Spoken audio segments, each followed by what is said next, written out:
इसके स्वरूप को जाने, इससे छूटने का कोई उपाय नहीं हो सकता। जिससे छूटना हो उसे ठीक से जान ही लेना पड़ेगा। अज्ञान में ही बंधन निर्मित होते हैं, तो अगर खोलना हो बंधनों को तो ज्ञान से ही उनकी गांठ खुल सकती है। ऐसा हुआ एक दिन कि बुद्ध सुबह सुबह अपने भिक्षुओं के बीच आए, तो हाथ में ले रखा था एक रूमाल रेशम का। चकित हुए भिक्षु, क्योंकि कभी भी कुछ भी लेकर हाथ में भिक्षुओं के बीच बोलने नहीं आते थे। फिर बैठ गए सामने और उस रूमाल पर उन्होंने एक गांठ बांधी, दूसरी गांठ बांधी, 5 गांठें बांधी और फिर पूछा भिक्षुओं से कि ये रूमाल मैं लेकर आया था तब इसमें कोई गांठ न थी, अब इसमें 5 गांठें हैं। पूछता हूं तुमसे, ये रूमाल बदल गया या वही है? निश्चित ही कठिनाई हुई होगी, क्योंकि ये कहना भी गलत है कि रूमाल बदल गया, क्योंकि रूमाल बिल्कुल वही है। गांठ लगने से रूमाल के स्वभाव में रत्ती भर भी अंतर नहीं पड़ा। जितना था, जैसा था, वैसा ही है रूमाल अब भी। लेकिन ये कहना भी उचित नहीं है कि रूमाल बिल्कुल नहीं बदला, क्योंकि तब रूमाल खुला था, अब गांठों से घिरा है। इतनी बदलाहट जरूर हो गई। तो एक भिक्षु ने खड़े होकर कहा, बड़ा कठिन सवाल पूछते। रूमाल लगभग बदल गया है। इसे थोड़ा समझ लें, क्योंकि ये शब्द जल्दी ही इस सूत्र में आएगा और तब समझना जरूरी हो जाएगा। लगभग बदल गया है, बदला भी नहीं है और बदल भी गया है। बदला नहीं है अगर हम इसके स्वरूप को देखें, और बदल गया है अगर हम इसके शरीर को देखें। नहीं बदला है अगर इसकी आत्मा हम समझें, बदल गया है अगर इसकी देह को हम देखें। नहीं बदला है भीतर से, लेकिन बाहर से गांठ लग गई है और बदलाहट हो गई। आकार बदल गया है, आकृति बदल गई है। नहीं बदला है अगर इसके परम स्वभाव को हम समझें, लेकिन बदल गया है अगर इसके व्यवहार को हम देखें। क्योंकि जो रूमाल खुला था वो काम में आ सकता था, जिस रूमाल में 5 गांठें लग गई वो काम में भी नहीं आ सकता। वो रूमाल भी नहीं कहा जा सकता, क्योंकि रूमाल तो किसी उपयोगिता का नाम था। ध्यान रहे, हम जब किसी चीज को कोई शब्द देते हैं तो वो उपयोगिता का नाम होता है। मजबूरी है, कठिनाई होगी भाषा में, इसलिए जब उपयोगिता नहीं होती तब भी हम वही नाम देते हैं। जैसे समझें, पंखा आप करते हैं गर्मी में तो आप कहते हैं पंखा, लेकिन जब पंखा रखा हो तब उसको पंखा नहीं कहना चाहिए। पंखा का मतलब हुआ जिससे हवा की जा रही, जो पंख का काम कर रहा है। लेकिन जब रखा है तब तो हवा नहीं की जा रही, तो उससे पंखा नहीं कहना चाहिए।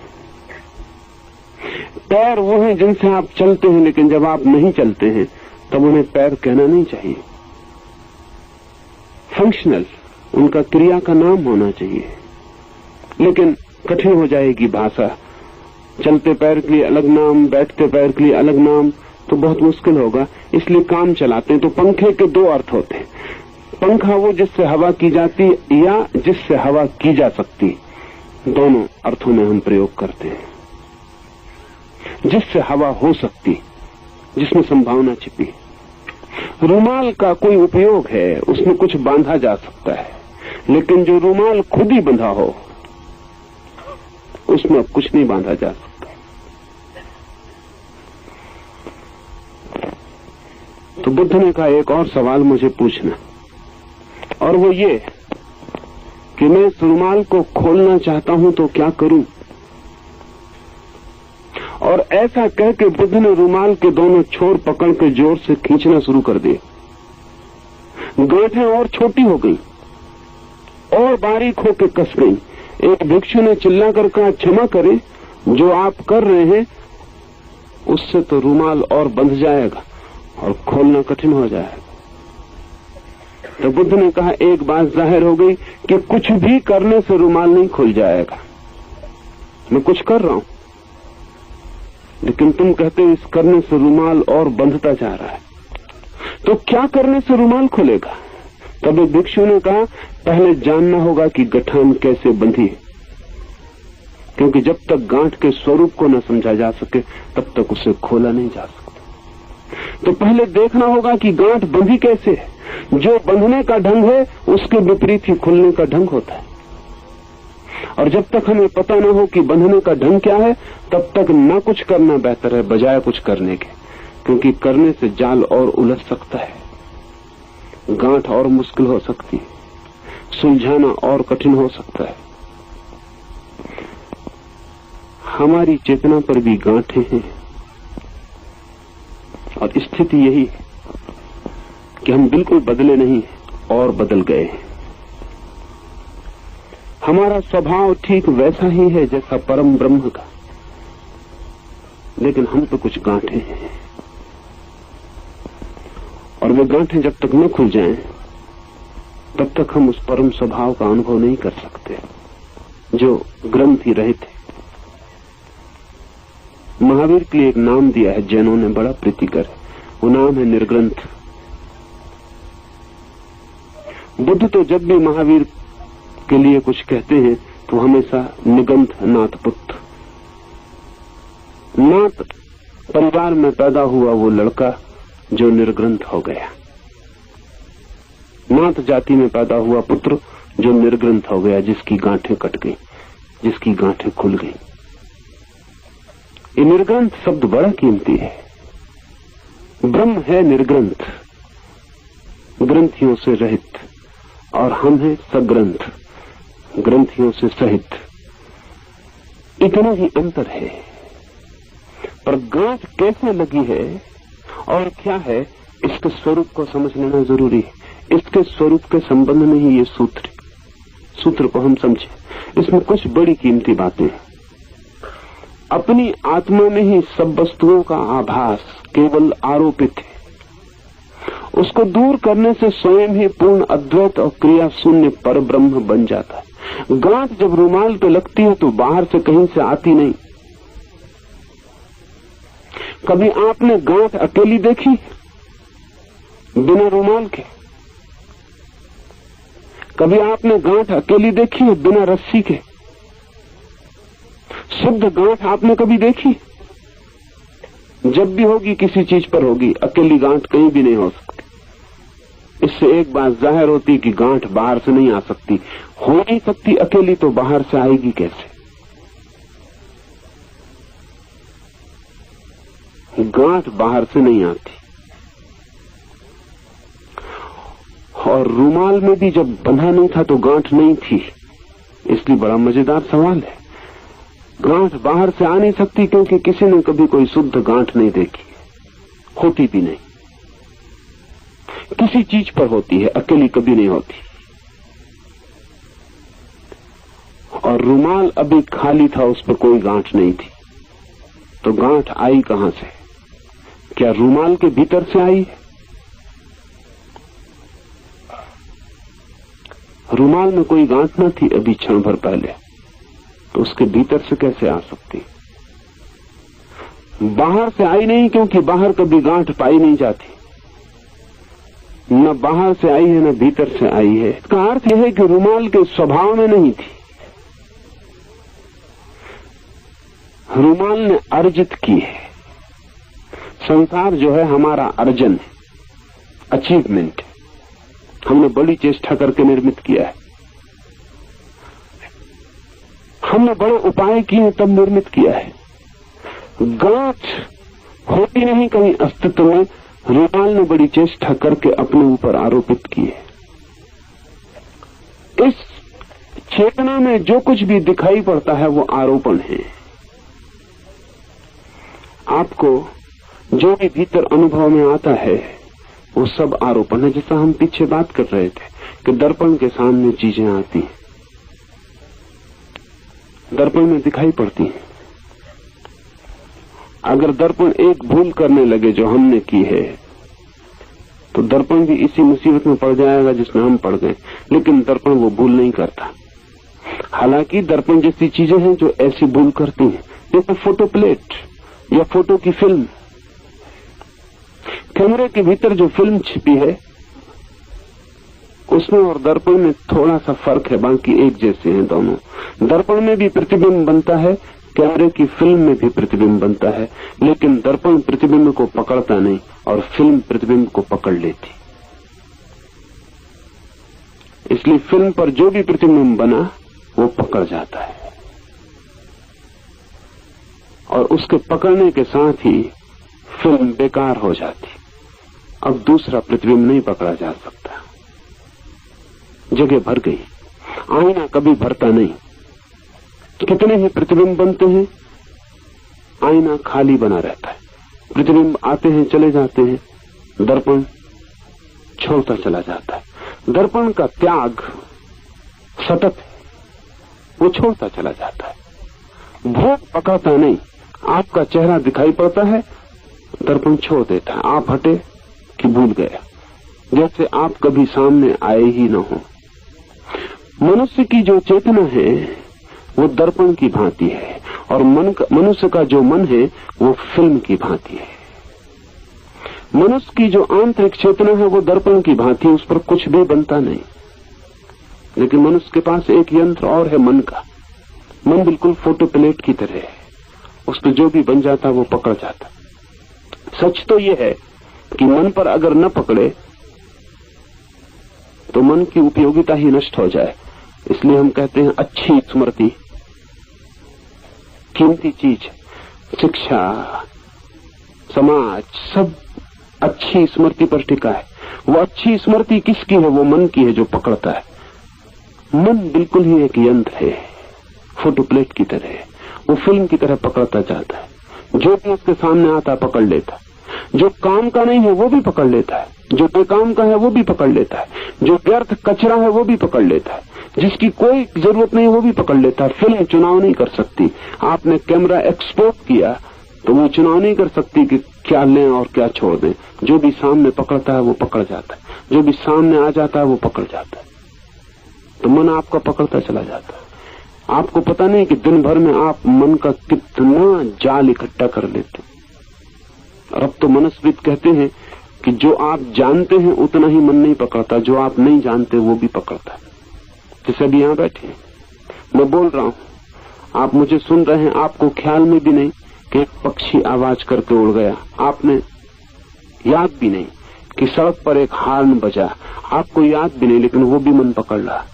अगर आपसे कोई पूछे कि सुनते वक्त एक पक्षी उड़ा था, आप कहेंगे मुझे कुछ भी पता नहीं। लेकिन आपको बेहोश किया जाए, सम्मोहित किया जाए और फिर पूछा जाए, आप कहेंगे हाँ मुझे पता है, एक पक्षी भी उड़ा था, सड़क पर हॉर्न भी बजा था। इसको मनस्विद कहते हैं सबलिमिनल मेमोरी। मन के पीछे छिपा हुआ अर्ध चेतन मन है, वो पूरे समय पकड़ रहा है। जो आप नहीं जानते वो भी, आप रात सो रहे हैं तब भी आपका जो अर्ध चेतन मन है वो पकड़ रहा है, वो पकड़ता चला जा रहा है। नींद में भी बाहर जो घटनाएं घट रही हैं वो तो पकड़ता जा रहा है। आप चकित होंगे जानकर कि नवीनतम वैज्ञानिक खोजें ये कहती हैं कि बच्चा मां के गर्भ में भी स्मृति निर्मित करता रहता है। बाहर जो घटित हो रहा है वो पकड़ता जाता है। योग तो बहुत पुराने दिनों से ये मानता है कि मां पर जो घटनाएं घटती हैं उसके आसपास बच्चा उन्हें पकड़ लेता है और निर्मित होता है। लेकिन पश्चिम का विज्ञान अब इस बात को मानने के करीब आ रहा है और जैसे जैसे समझ बढ़ती है बड़ी मुश्किल होती जाती है। अब मनोविज्ञान कहता है कि 4 साल की उम्र में बच्चा अपना 50% ज्ञान पकड़ लेता है। 50%। 80 वर्ष का होकर जब वो मरेगा तब तक जितना ज्ञान इकट्ठा करेगा उसमें से 50% उसने 4 साल की उम्र में पकड़ लिया, बाकी 50% बाद में पकड़ेगा। तो असली जिंदगी का आधा हिस्सा, आधी उम्र 4 साल में पूरी हो गई। ज्ञान के हिसाब से आप 4 साल में आधी उम्र समाप्त कर चुके, आधे बूढ़े हो गए। लेकिन योग कहता है कि जिस दिन हम गर्भ के भीतर बच्चा जो पकड़ता है उसको भी समझ लेंगे, उस दिन शायद हालत और भी भिन्न हो जाए। शायद बड़ा प्रतिशत बच्चा गर्भ में ही पकड़ लेता है, लेकिन बच्चे को भी कोई याद नहीं, सबलिमिनल है उसके चित्त में। इस पर अभी पश्चिम के सरकारों में, कई सरकारों के सामने सवाल है, क्योंकि ये सबलिमिनल जो ज्ञान है, अर्ध चेतन में पकड़ी गई जो जानकारियां हैं, इनका शोषण किया जा सकता है और खतरनाक शोषण किया जा सकता है। आप फिल्म देखते हैं तो अभी आपको फिल्म में जो प्रचार करना पड़ता है कि फलां सिगरेट पिए, कि फलां साबुन वापरें, कि ये करें वो करें, ये आपको दिखाना पड़ता है सामने। उस दिखाने से थोड़ी सी बाधा होती, क्योंकि आप समझते हैं ये विज्ञापन है, इसलिए आप उतने प्रभावित नहीं होते जितने प्रभावित हो सकते थे। आप समझते हैं कि साबुन जो बताई जा रही है कि एक सुंदरी साबुन, मेरे सौंदर्य का निखार इसी साबुन की कृपा से, वो आप जानते हैं कि ये मामला कुछ ज्यादा दूरगामी नहीं है, फिर भी बार बार दोहराने से पकड़ता है। लेकिन अब सबलिमिनल एडवर्टाइजमेंट की खोज हो गई है। अब फिल्म के पर्दे पर आपको दिखाई ही नहीं पड़ेगा कि लक्स टॉयलेट साबुन का उपयोग करें, दिखाई ही नहीं पड़ेगा। फिल्म चलती रहेगी और फिल्म के बीच में इतनी तेजी से सेकंड के 1000वें हिस्से में लक्स टॉयलेट का विज्ञापन निकल जाएगा, आपकी आंखें देख ही नहीं पाएंगी, इतनी तेजी से निकल जाएगा, लेकिन आपका मन पकड़ लेगा। ये खतरनाक है। अनेक मुल्कों की सरकारें विचार कर रही हैं कि इस पर पाबंदी लगाई जानी चाहिए, क्योंकि तो बहुत खतरनाक है। आपको पता ही नहीं है,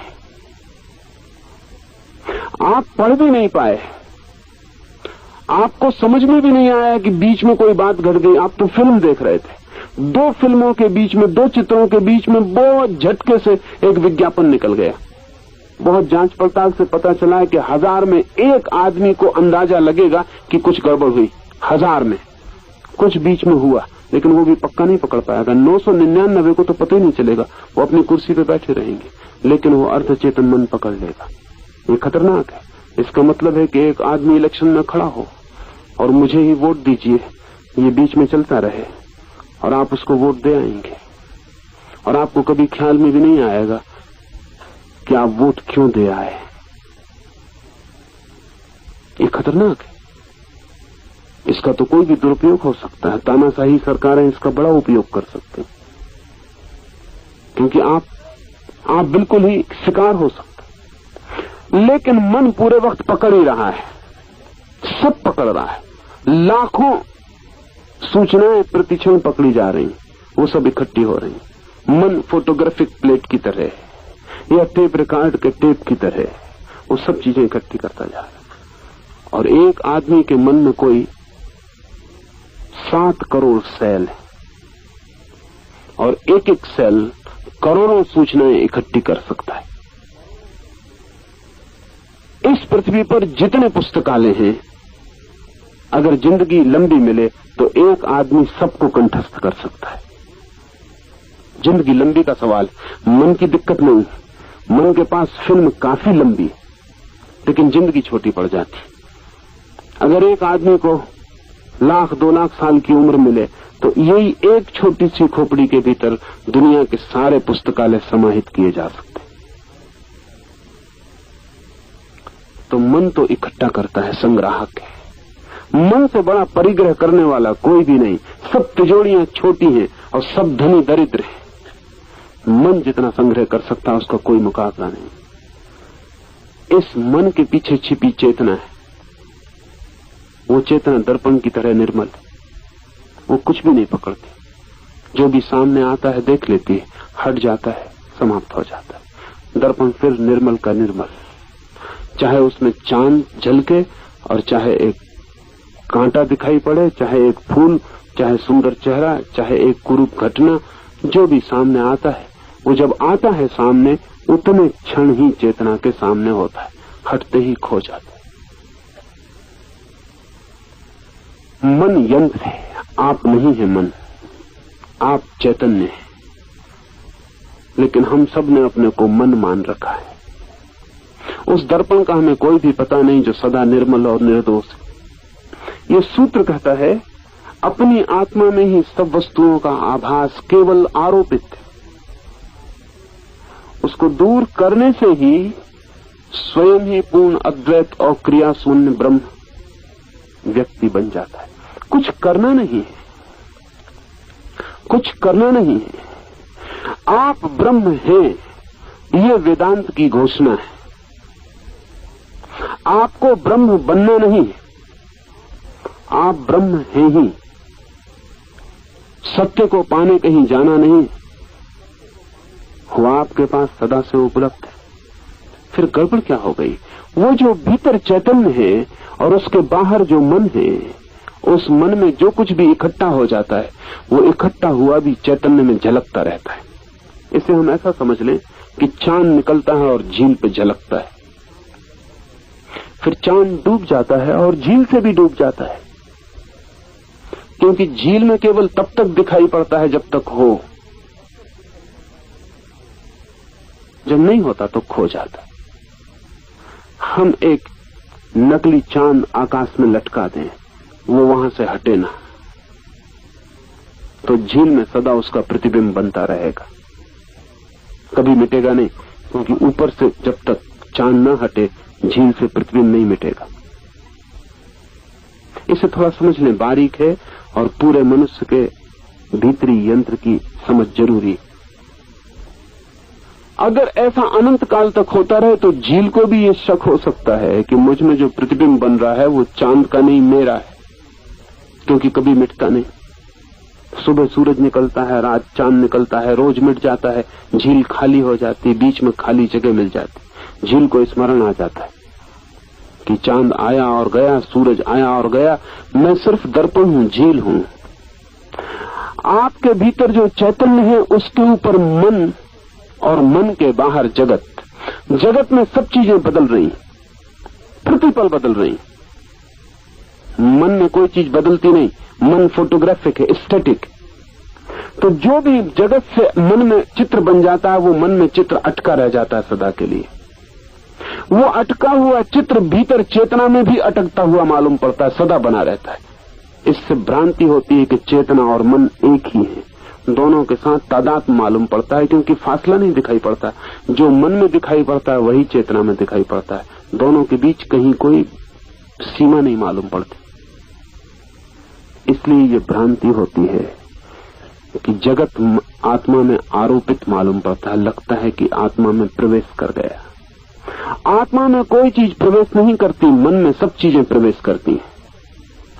तो जब तक हम मन को हटाने की कला न सीख लें कि संसार और आत्मा आमने सामने आ जाएं, बीच में मन का दलाल न हो, बीच में ये मंत्र का जगत न हो, ये मन का विस्तार न हो, तब तक हमें ये पता नहीं चलेगा कि सब कुछ आरोपित था। मैं ब्रह्म था, जगत नहीं था, मैं चैतन्य था, शरीर नहीं था। लेकिन मालूम होता था कि मैं शरीर हूं, क्योंकि मन में चित्र बना हुआ था कि मैं शरीर हूं। वही चित्र आत्मा में झलकता था। न था लोभ, न था क्रोध, न था काम, लेकिन मन में सब था, और मन के सारे चित्र भीतर झलकते थे, और इतने दिनों से झलकते थे, और इतने अनंत काल से झलकते थे कि स्वाभाविक है ये भ्रांति हो जानी कि वो झलक नहीं है, प्रतिबिंब नहीं है, मेरे स्वभाव है। ध्यान रहे, शरीर तो आपका हर जन्म में मिट जाता है, लेकिन मन नहीं मिटता। मन आपका एक जन्म से दूसरे मन में, दूसरे जन्म में चला जाता है। जब आप मरते हैं तो शरीर छूटता है, मन नहीं छूटता। मन तो तब छूटता है जब आप मुक्त होते हैं। मृत्यु की भी सामर्थ्य मन को अंत करने की नहीं।